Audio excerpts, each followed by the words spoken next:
Hello everyone, my name is Vivian Lovecchio and this is Climate Change and Humans. So how does climate change affect people? Part 1. The effect of climate change on people would be water resources. Water has the biggest impact on us because we need it to survive. In some of the world, there are major issues of flooding. There is an increasingly amount of rain from climate change. However, there is also an increase of drought as well in the western part of the United States. We tend to use up a ton of our fresh water sources, especially for agriculture, and when it hits summer, the plants transpire all the water into the atmosphere.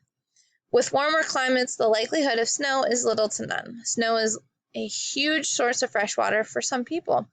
Without water, we could all go into a drought, which leads to no more snowfall to allow us to get fresh water.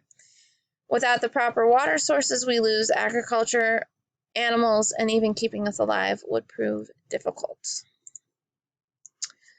Part 2. The human health is affected by climate change as well. Weather patterns caused by climate change can actually affect our health. I live in Arizona, and Arizona has really bad heat problems during the summer, and with the increase of heat temperatures, it traps in all these greenhouse gases as well as all these carbon gases. Just recently, we had a fire next to Phoenix that just protruded all this smoke into the air, and it just really caused the temperature to spike up. It got to 102 when we've been getting between high 80s to the 90s temperature. We weren't really quite hitting super over 100 yet, but and usually in the morning, we still deal with lower temperatures. So this high temperature came out of nowhere. And with all this smoke in the air trapped here, it was kind of hard to breathe. And I suffer from a type of bronchitis that I get usually around the winter time, but it felt like my lungs were on fire, and that is a health hazard. With more of these gases being released into the air that are being trapped, it also increases the temperature of that area. Too much moisture can also be a problem as well. It can create disasters such as hurricanes and what we get in Arizona, monsoons. Some problems caused by both for human health is waterborne diseases, injuries, chemical hazards, increases of ticks and mosquitoes that carry disease, asthma attacks, inhale of smoke, loss of houses, and loss of agriculture.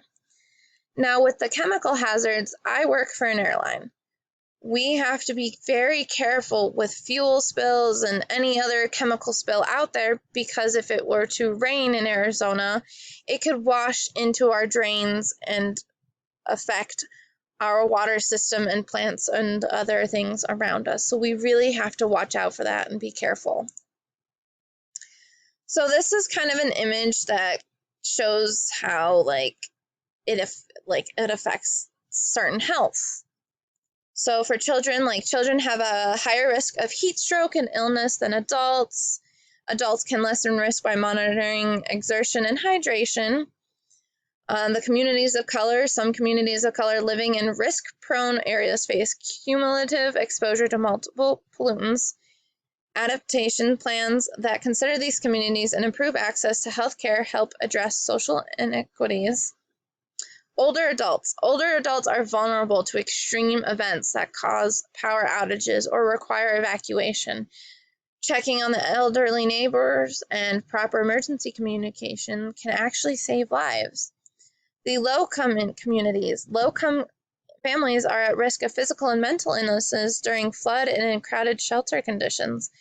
Comprehensive disaster management can improve resiliency for people with limited resources. So these are just the negatives and what we could potentially do to help these negatives turn into a better positive. So part 3, infrastructures are also affected by climate change. According to the National Oceanic and Atmospheric Administration, extreme weather events that bring heavy rains, floods, winds, snow, or temperature change can see stress existing structures and facilities. Increased temperature require more indoor cooling, which can put stress on an energy grid. Suddenly, heavy rainfall can lead to flooding that shut down highways and major business areas. With all of these being affected, how are we supposed to get transportation to transport food or water or, other stuff that is necessary to everyone around the world even? With sea levels rising due to the climate getting warmer and melting glaciers, the coastal cities are really at risk of losing structures. Floods are causing structures to be wiped away, washed away.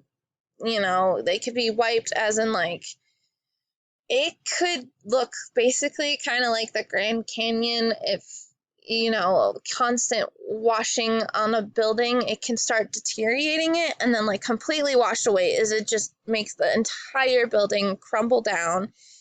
The roadways would be flooded. They can disappear. They can be washed away.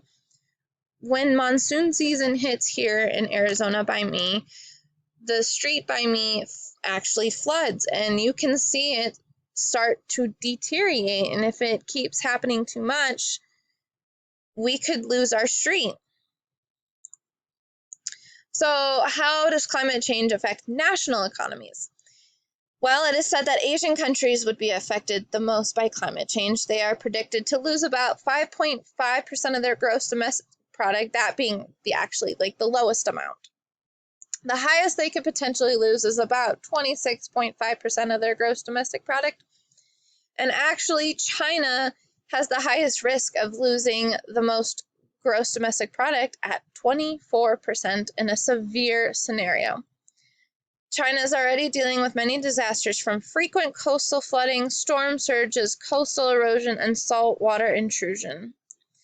China actually emits 20% of the global carbon and a third of the greenhouse gases. So they are really up there in the numbers of how, our climate's changing. They are producing so much of this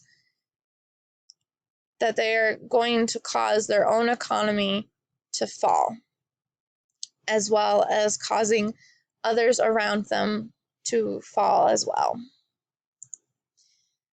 So part 2, the lowest suffering so far would be Finland and Switzerland, who would only roughly lose about 6% of their gross domestic product. They are only predicted to lose only that much because they are less exposed than all of the other countries all around. The United Kingdom is actually predicted to lose about 11% of their gross domestic product, and France and Greece are roughly predicted to lose about 13% of the gross domestic products, and the rest of Europe that remains is predicted to lose about 11% of their gross domestic product. These are only predicted if no changes are made to the global warming effects. There are actually talks in France to hit these certain targets so that they can lower that percentage that they might lose in their gross domestic products. They don't want to lose that because that'll affect not only them, but the entire world as well. We all have a transportation between, food or fuel and all that. So if one side fails, the other will fail most likely as well. Part 3. Canada is the last one to discuss on what will happen to their gross domestic product. Due to climate change, they are predicted at a 10% loss in their gross domestic product. They believe that policies need to be taken more seriously, that they will lose that much or even possibly more. It is stated that analysis suggests that by 2025, the previous 10 years of climate change will have shaved $25 billion off a national gross domestic product. In other words, the Canadian economy will be $25 billion smaller than it would have been if global warming had stabilized in 2015. Canada has actually had lots of discussions on how they can save themselves from losing so much money in their country. They are also made out of a lot of ice, and they have a lot of snow, and a lot of the times when it melts, that's how they get their fresh water. So without that, it just causes a huge disruption for them, as well as other surrounding countries or even not surrounding countries. So how will climate change affect global economy? Severe weather all around the world has taken tolls on the costs to repair damages that were caused. 2021 alone, all the disasters that happened around costed a whopping 170 billion in damages. There is a prediction that the cost of damage will increase due to the ever-growing climate changes. Damages to certain areas can severely affect the production of products made, agriculture to die off, and etc. So basically with this is in 2021, if I'm remembering correctly, we had the huge fire in Australia and COVID and all these other global effects that just wiped out a bunch of our resources and products and all sorts of stuff like that. It took a huge chunk of the global money to fix all these damages. And if they weren't fixed, it would have made us all fail together. Climate change can not only affect gross domestic product, it can affect the life of species. The loss of species on land and in water is affecting our food supplies for us humans. The United Nations states that exacerbated, I'm sorry, that is a difficult word, I'm sorry, but by climate change, the world is losing species at a rate of 1,000 times greater than at any other time in recorded human history. 1 million species are at risk of becoming extinct within the next few decades. So, without the production of, say, the agriculture production, say, without the crops and stuff to feed these animals that we, keep for food and stuff, like cows, we're going to lose them. And not even just food ones. Let's say, species are in an area for a reason. There is the circle of life.